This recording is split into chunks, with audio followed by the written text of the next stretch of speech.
Pour nous, les chefs, ce sont les catalyseurs du changement. Donc c'est vraiment important de pouvoir former nos chefs à cette thématique de la transition alimentaire.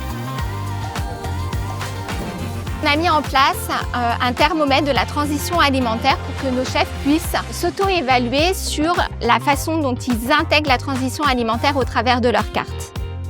Aujourd'hui, j'ai présenté 3 recettes qu'on a travaillées autour du végétal. On a fait un risotto avec des asperges et des girolles, un sabayon praliné noisette, un œuf poché avec des asperges. Alors, la transition alimentaire passe par différentes choses.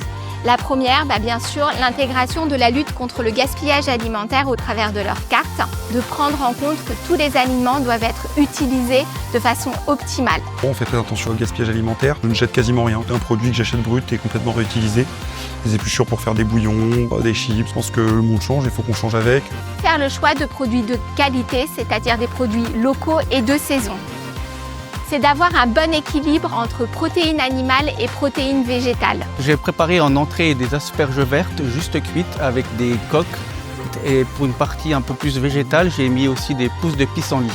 Cette transition, elle est essentielle parce que le réchauffement climatique est là, il y a une urgence climatique et l'alimentation, c'est environ 25% d'émissions de gaz à effet de serre. Donc il faut changer notre façon de nous alimenter et surtout de produire notre alimentation. Concrètement, ce qu'on souhaite, c'est de réduire de 55% nos émissions de gaz à effet de serre à 2030. Donc c'est un enjeu vraiment majeur pour l'ensemble de nos prestations.